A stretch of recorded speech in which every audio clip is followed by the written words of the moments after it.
Good day to you. Hope you're having a wonderful day. We are reading in the book of Deuteronomy.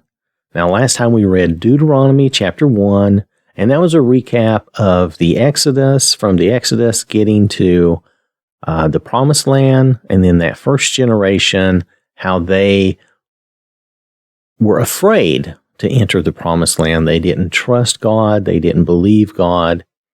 And so they never entered the Promised Land. And now we're ready to read Deuteronomy chapter 2, and this is going to be about their wanderings in the wilderness. So this is Deuteronomy chapter 2. I am reading in the Amplified Bible. Then we turned and set out for the wilderness by the way of the Red Sea, just as the Lord had told me, and we circled Mount Seir for many days. And the Lord spoke to me, saying, You have circled this mountain long enough. Turn northward and command the people, saying, You are passing through the territory of your brothers, the sons of Esau, the Edomites, who live in Seir, and they will be afraid of you. So be very careful. Do not provoke them, for I will not give you any of their land, not even as little as a footstep, because I have given Mount Seir to Esau as a possession. You shall buy food from them with money, so that you may have something to eat, and you shall also buy water from them with money, so that you may have something to drink. For the Lord your God has blessed you in all that you have done. He has known about your wanderings through this great wilderness. These 40 years the Lord your God has been with you. You have lacked nothing. So we passed beyond our brothers, the sons of Esau, who lived in Seir, away from the Arabah wilderness road, away from Elath and from Ezion-Geber. Then we turned and passed through by the way of the wilderness of Moab. And the Lord said to me, Do not harass the descendants of Moab, nor provoke them to war. For I will not give you any of their land as a possession, because I have given Ar to the sons, Moab and Ammon, of Lot as a possession. The Ammon lived there in times past, a people great and numerous, as tall as the Anakim. These also were regarded as Rephaim, an ancient people, as are the Anakim, but the Moabites called them Emim. The Horites also used to live in Seir, but the sons of Esau dispossessed them. They destroyed them from before them and settled in their place, just as Israel did in the land which the Lord gave them as their possession. Now arise and cross the valley of the Zered. So we crossed the Zered valley. Now 38 years passed from the time we left Kadesh Barnea until we crossed the Zered valley, until that entire generation of the men of war had died from within the camp, just as the Lord had sworn to them. Moreover, the hand of the Lord was against them to destroy them from within the camp until they were all dead. So it came about, when all the men of war had finally died from among the people, that the Lord spoke to me, saying, Today you are to pass through Ar, the border of Moab. When you come opposite the territory of the sons of Ammon, do not harass them nor provoke them, for I will not give you any of the land of the sons of Ammon as a possession, because I have given it to the sons of Lot as a possession. It is also regarded as the land of the Rephaim, of giant stature. For Rephaim used to live there, but the Ammonites called them Zamzummim, a great numerous people, and tall as the Anakim. But the Lord destroyed them before the sons of Ammon, and they dispossessed them and settled in their place, just as he did for the sons of Esau who live in Seir, when he destroyed the Horites from before them. And the sons of Esau the Edomites dispossessed them and settled in their place, and remain there even to this day. As for the Avim who lived in villages as far as Gaza, the Caphtorim, Cretans, later Philistines, who came from Caphtor, Crete, destroyed them and settled in their place. Now arise, continue on, and go through the valley of the Arnon.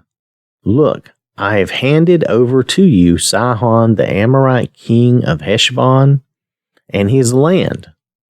Begin, take possession of it, and fight with him in battle. This day I will begin to put the dread and the fear of you on the peoples, pagans, under the whole heaven, who, when they hear the reports about you, will tremble and be in anguish because of you. So I sent messengers from the wilderness of Kedemoth to Sihon king of Heshbon with words of peace, saying, Let me pass through your land with my people. I will travel with them only on the highway. I will not turn away to the right or to the left. You will sell me food for money, so that I along with my people will eat, and you will give me water for money, so that I along with my people will drink. Only let me and my people travel through the land on foot, just as the sons of Esau who live in Seir and the Moabites who live in Ar did for me until I crossed the Jordan into the land which the Lord our God is giving us. But Sihon, king of Heshbon, was not willing for us to travel through his land. For the Lord your God hardened his spirit and made his heart obstinate, in order to hand him over to you as he is today. The Lord said to me, Look, I have begun to hand over to you Sihon and his land. Begin, take possession of it, so that you may possess his land. Then at Jahaz, Sihon and all his people came out to meet us in battle. So the Lord our God handed him over to us and gave us the victory, and we defeated him and his sons and all his people. At the same time, we took all his cities and utterly destroyed every city, men, women, and children. We left no survivor. We took only the cattle as plunder for ourselves, and the spoil of the cities which we had captured. For Aroer, which is on the edge of the Arnon Valley, and from the city which is in the valley as far as Gilead, there was no city whose wall was too high and too strong for us. The Lord our God handed over everything to us. Only you did not go near the land of the sons of Ammon, all along the river, Jabbok, and the cities of the hill country, and wherever the Lord our God had forbidden us. So this is a brief summary, really, of the wanderings in the wilderness they had until they got to that point where all that previous generation had died away. Now notice, in the verse here, it said when the men of war, so it was the men who were responsible because they were the ones who had been too afraid to go into the promised land and possess it. So in the verse here, let me find that real fast. All right, so it was verse 14. Now 38 years passed from the time we left Kadesh Barnea until we crossed the Zered Valley, until that entire generation of the men of war had died from within the camp, just as the Lord had sworn to them. So, at that point, these men of war who were supposed to go and possess the land, but did not do so and did not believe and trust the Lord, they had died away.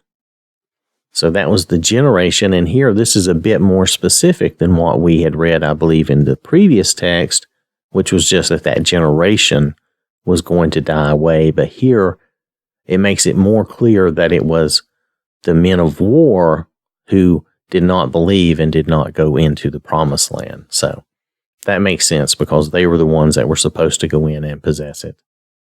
So it's interesting to see that, but it's also good to see that. It kind of reinforces, too, who bears responsibility. As a whole, while in modern days, some people may look at it in a bad way that the man is counted as the head of the household, the man bears the responsibility, though.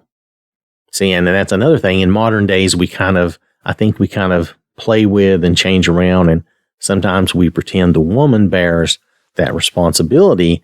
But truthfully, in Christianity, between a man and a woman, a man should bear that ultimate responsibility for the family and for the decisions being made, especially along lines like this. I know that at the same time, sometimes the woman knows better than the man. Sometimes your wife is going to know things better than you do, and you need to kind of allow for that and just say, well, I'm gonna go with whatever you think because you know better. So I'm not trying to be all, negative against listening to each other and having that conversation and doing those things correctly. I'm not against that at all. But ultimately, the ultimate responsibility does rest on the man, especially in a spiritual sense here. So it's good to be aware of that and take that into account. Especially we men, we need to take that into account and realize that we bear that ultimate responsibility. It's not fair to push that off on someone else, on the woman or on a child even. It's your responsibility as the man. So that's one thing we can take away from this. Plus, all these things that's being recounted and all these things they're going through and the battles they go through, all these things are to encourage this new generation, to encourage them and embolden them and strengthen them. So when it's time to go in and possess the land, they will be ready. So that's the idea of this kind of review and recapping of things that have come before, is to strengthen them and prepare them for what's to come. So I want to thank you for listening. Hope you have a wonderful day. May the Lord bless you and keep you safe. And remember, God loves you.